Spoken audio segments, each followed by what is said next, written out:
Good afternoon, good morning, good evening, everybody. It is Saturday, November 15th, and you know what that means. It is time for the High Risk Wrestling Podcast. I am your host, sharing in the love. It's me, Jeremy Pierce. Welcome one and all. Check out the socials, Charismatic Creations on Facebook and YouTube, Charismatic_Creations52 on Instagram, and of course, the 215 on Twitter. And today's show, the Ballad of Alexa Bliss. Yes, Alexa Bliss returned at the Royal Rumble, and she is now part of the SmackDown roster. We will take a look at her career and just talk about everything up until this point and see what's next for her. But for now, come on, man, hit my music.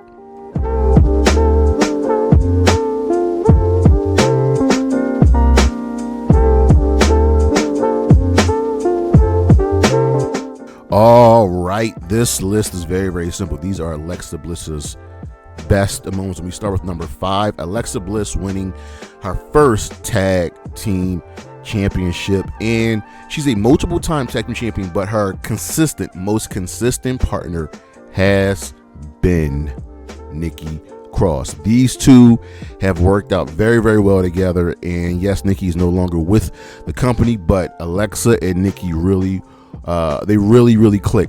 They would go on to win their titles the first time around in a fatal 4-way tag team elimination match. These two will go on to win the titles another time. Number 4, defeating Randy Orton. What do you mean defeating Randy Orton? Yes, Alexa Bliss at her most prominent of her career has been featured with Bray Wyatt, and here with Bray, he was feuding with Randy Orton, and well, she was ultimately able to get a W against him after the Fiend was written off of television, and then he came back, allowing her to win at what was that, TLC? No. What? I don't even remember what event it was, but she did get the W over Randy Orton. Number 3, winning the first Women's Elimination Chamber match. I don't remember this, like, at all. I do not remember her winning the Elimination Chamber. And yeah, this was a very shocking when she was featured very, very prominently, and she went in as champion. And also in that match, Sasha Banks, Bayley, Mickie James, Sonya Deville, and Mandy Rose. So she went into the first women's chamber as champion and left as champion. That's pretty good. Number 2, winning the Money in the Bank briefcase. When you win Money in the Bank, this essentially guarantees you a championship, and rarely has that ever not been true. But Alexa Bliss went into the Money in the Bank match and walked out as the winner, and she beat a really good field that consisted of good competitors. She defeated Becky Lynch, Charlotte Flair, Ember Moon, Lana, Naomi, Natalya, and Sasha Banks. Yes, I don't like the big grouping. It's a lot of people from a ladder match, but she ultimately came out on top. And then that same evening, that very same evening, she went on to cash in her Money in the Bank briefcase, defeating Nia Jax. It was a really good night for Miss Bliss. And number 1, her first women's championship win. When we got the kind of new and improved brand split, SmackDown needed a women's champion, and Becky Lynch became the inaugural women's champion. Becky went on to be a good champion, but ultimately Alexa Bliss would win the championship from her. She defeated Lynch in a tables match to become that championship at the TLC pay-per-view, and it was a good, solid reign, and it showed you what Alexa Bliss could be, and winning that belt was a really good moment for her. She went on to win many more, but you never ever forget your first. We'll be right back.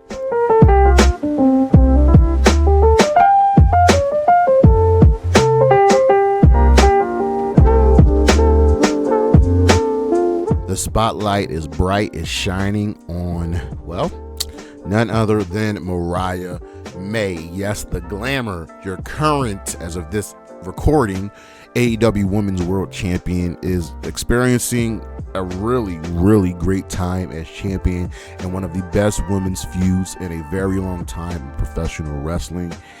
And I am truly happy that she's able to become that star, become one of the faces of the AEW women's division. She has now a lifelong opponent, a lifelong a feud with timeless Toni Storm. And the real question is, how will she recover? Win or lose, you cannot let this falter. This would be the moment where I can see Mariah May pivoting to the TBS championship, pivoting to another big feud, because you have now made yourself a bona fide star in Mariah May. She is excellent on the mic. She looks fantastic in the ring.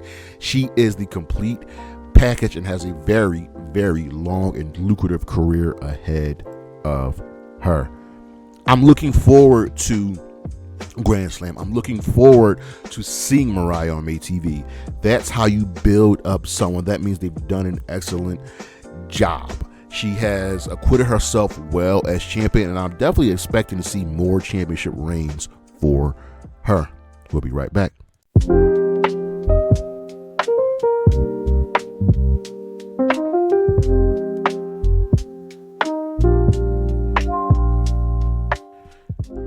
The one and only Alexa Bliss. She has made her way back to the WWE after being away on maternity leave. Alexa Bliss has been a mainstay in the women's division ever since being called up to the main roster. And let's take a look at her career. I love doing these ballads because we get to just really examine someone, their highs, their lows, where they started, where they're going. And we start with her in NXT. She had no prior wrestling training when she joined the WWE in 2013. We know why she got signed. She's a good-looking girl. So she signed up to NXT, their development territory, and she made her first appearance congratulating the inaugural champion, Saraya, a.k.a. Paige, and she was added to that roster page. First, she was an unnamed ring announcer, showed up as part of Triple H's entrance, and then slowly but surely, she started acquitting herself well on NXT. She started facing champions like Alicia Fox. She faced champions like Charlotte and Bayley and Asuka, getting that's really good experience. And she joined a time in NXT when they had some of the best women's wrestlers on the planet, and it became like a second territory. She ended up being the manager for Buddy Murphy and Wesley Blake, ending up in a feud going against Big Cass and Enzo, with Carmella going up in a feud against the Vaudevillians with Blue Pants. And slowly but surely, she was going in and out, doing really, really well for herself. And the thing that ultimately helped Alexa Bliss was she has good facial mannerisms, and you can see the growth of her in NXT. And again, like I said, she was facing many a champion, facing many women who ultimately would go on to do bigger and better things on the main roster.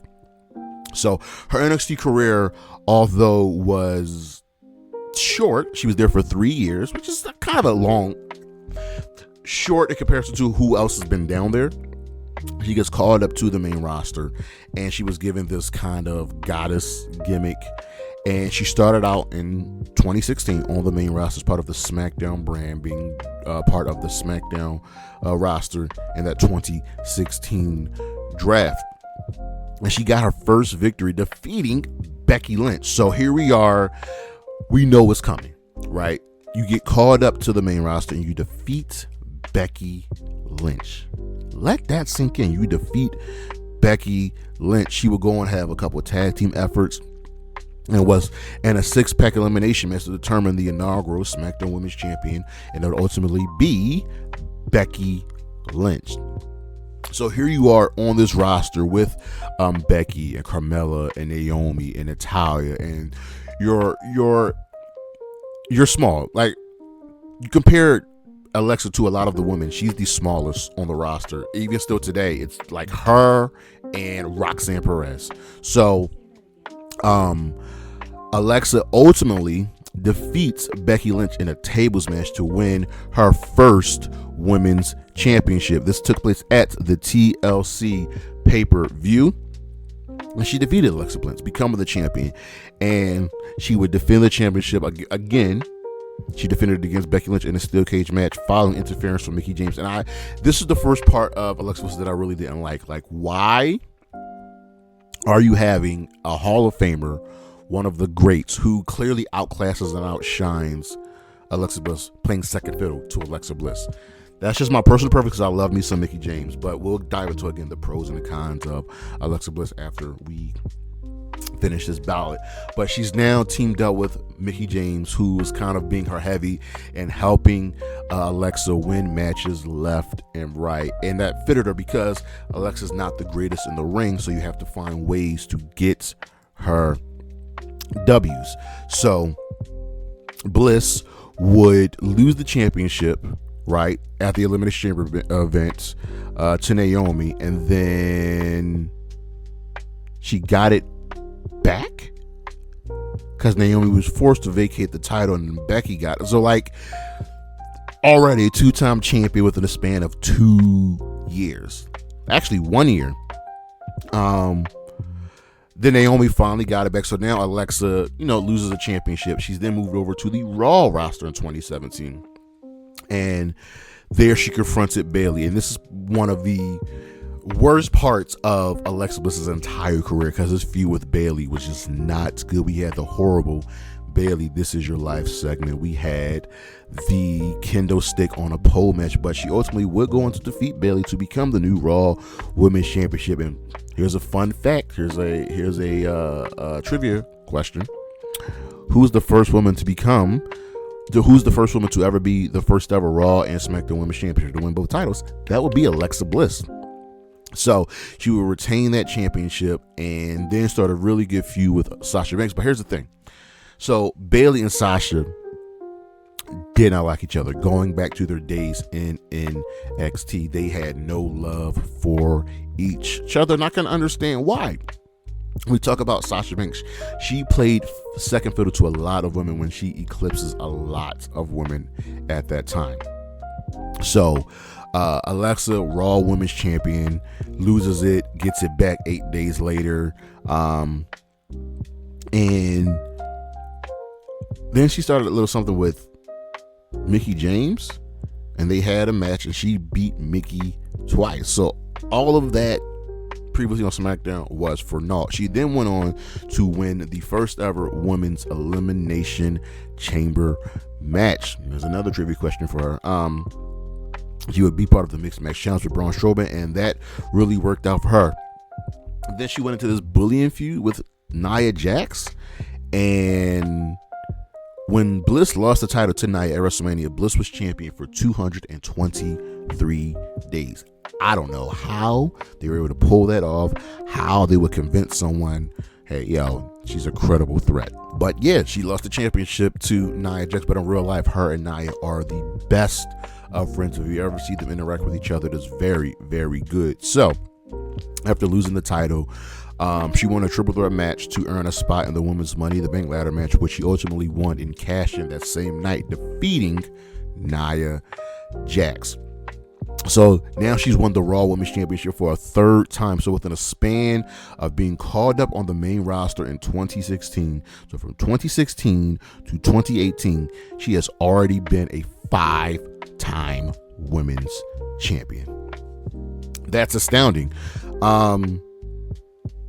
It just worked. Something about her was clicking, right? So then she defeated Nia Jax, retained the championship, and guess what? The first ever Women's Extreme Rules match. Once again, trivia, and their feud was over. She would then lose the championship to Ronda Rousey at SummerSlam and failed to get the belt back at the Hell in a Cell pay-per-view. So from 2018 to 2019, right? She was limited with her in-ring duties. She started a feud with Trish and Lita, which will lead to a match at Evolution. And Bliss was injured because she suffered a concussion. at Hell in a Cell. She was replaced by Alicia Fox, but she did accompany Mickey and Alicia to the ring. But ultimately, come on, Trish and Lita was going to win that match. She was then the team captain for Team Raw. This is all again due to the concussion at Survivor Series. And then she was named the new head of the Raw Women's Division. So she was out for like a good minute with that concussion and really suffered. That was her second injury, I believe. And then she had a new interview segment. We get those to talk shows and this was called A Moment of Bliss. It worked, right? So everything was clicking, but she still wasn't medically cleared to compete. But they found a way to keep her on TV. You know what? I give them credit for that. And then she transitioned in 2019 to the tag team division, where she reignited her feud with Bayley to become the number one contender to Bayley's SmackDown Women's Championship, and she failed to win. Following that, in her first attempt to capture the Women's Tag Team Championship, she teamed up with Nikki Cross. And it was like, how do these two work out together? You know what I mean? And they challenged the Iconics and lost the first time around. And then they challenged Bayley to a 2-on-1 handicap match. So anyway, Nikki and Alexa were kind of just clicking. They were working very, very, very well together, and they would go on to win the tag team championships to defeat the Iconics in a fatal 4-way tag team elimination match that involved the Kabuki Warriors and also Fire and Desire. So this team of Alexa Bliss and Nikki Cross was really, really working, and they ended up feuding with the Kabuki Warriors. They lost the titles to them at Hell in a Cell and turned face because, well, Asuka spit the mist in her face, and this would be Alexa Bliss's first time as a face on the main roster, and it kind of just worked. Her and Bliss were actually drafted separately, but stayed a team and ended up just really, clicking and fighting with the Kabuki Warriors. And this was probably the best women's tag team feud we've had in a very long time. And then at WrestleMania 36 Pandemic Mania, they ended up defeating the Kabuki Warriors for the tag team championships. I don't agree with this because it's Asuka and it's Kyrie. They outclass Alexa and Nikki, but I digress. So there they are, tag team championships, and then transition to a feud against Bayley and Sasha, who were carrying, along with Asuka and Big E, carrying the WWE during the pandemic era. And ultimately, they were unsuccessful in getting the titles for Sasha and, Bayley are just, they're Sasha and Bayley. But we saw what Alexa Bliss could do when given the opportunity. And then we probably see the best of Alexa Bliss. She's not great in the ring. She has great character work and is good on the mic, and ended up in the cinematic match between Braun and Bray, and now we have the Alexa Bliss Bray Wyatt alliance. Wyatt used Bliss's image as Strowman's affection, because remember, this came from the mixed match challenge, and Alexa Bliss ended up getting involved with Braun and Wyatt, and she was attacked by Bray's alter ego, The Fiend, and this would ultimately turn her slowly but surely, and she switched from using the Twisted Bliss and that DDT and switching her finisher to Sister Abigail, Bray Wyatt's finisher. And then her and Bray were drafted to drafted to Raw, and while hosting A Moment of Bliss, Randy Orton was the guest. A feud was set up between Randy and The Fiend, and during that segment, she got some new music. And when The Fiend was written up television, she took over and decided to feud with Orton. Right? So she comes in, she's in the Royal Rumble, she eliminates Rhea, and over time she's shifting to this darker persona and constantly would interfere in Orton's matches. And the transition ramped up for her scheduled intergender match against Orton at Fastlane, right? So during that match, she attacked Orton with supernatural powers, with making the lightning rig fall on him, almost land on him, and she even gave him a fireball. The Fiend would then make his return, attack Orton, allowing Alexa Bliss to defeat Randy Orton. One of the few times a woman has defeated a man on WWE television. And then at WrestleMania 37, right, she was in the Fiend's corner for his match against Orton, but she eventually betrayed the Fiend, allowing Orton to win. This didn't make any sense because she declared that the Fiend was her mentor but no longer needed him. She then introduced her new friend, Lilly. So now she's talking to Lilly, this doll, and the darker best part of Alexa would come out. I don't agree with turning on the Fiend, but the switch to Lilly worked. We had these segments where she would talk to Lilly, where Lilly would talk to her. And if you want to make someone who is small in stature seem unbeatable, you have to make them supernatural. And they did that. And her being with Lilly really just worked with her. And it just clicked. And from 2021 to 2023, she was in all these various feuds, and getting darker and darker and darker until ultimately, it just, came together, right? She didn't win any more championships, but then Bray returned.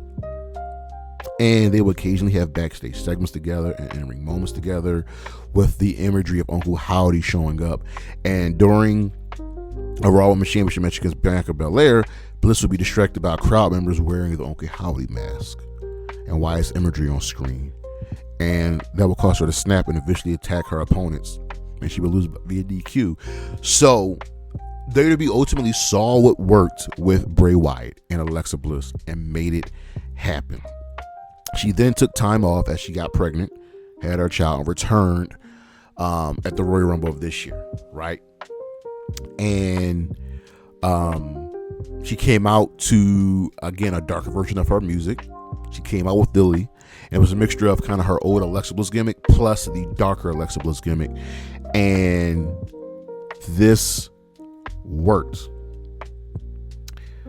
We've seen what this do. The kind of Harley Quinn gimmick, an attachment to Bray Wyatt was her breakthrough, and it turned her into one of the biggest stars in WWE because everything before that felt forced. You know what I mean?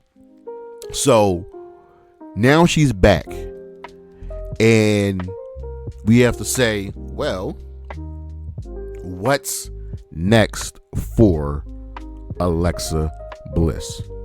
So the pros and cons of her. The cons are simple. I understand that she's going to get pushed because of her looks.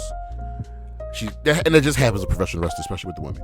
But she's also going to get pushed because of her mic work and her gimmick work, right?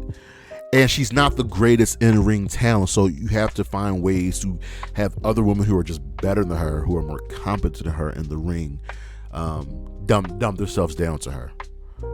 And it sucks, but that's just the nature of the beast. But then the pros of Alexa Bliss are the fact that she's really good on the mic. And when she finally switched over to this Harley Quinn gimmick and being associated with Bray Wyatt, it clicked. Like, she can't go back to anything she's done before that because it would just seem unnecessary. And now she's broken through, and she will always seem like a main eventer because they followed up on that. So you ask yourself, well, what's next for her? Well, here's the thing. I don't think Alexa Bliss should be winning any more world championships. The main roster is just too crowded, and there are just too many good women that are just better than her. And unless you dive fully into the more supernatural gimmick, and if you watch a SmackDown, it looks like Bray and the Wyatt Six and Uncle Howdy are coming for her. WWE introduced two new championships, the Women's Intercontinental and United States Championship. Ladies and gentlemen, that is where she will fit. There, she will reign long. There, she will be a great champion. Then maybe, just maybe, get one more world title run. Maybe, just maybe, one more Money in the Bank win. Because as much as I dislike a wrestler losing to someone who's better than them in the ring, I can recognize the reasons why.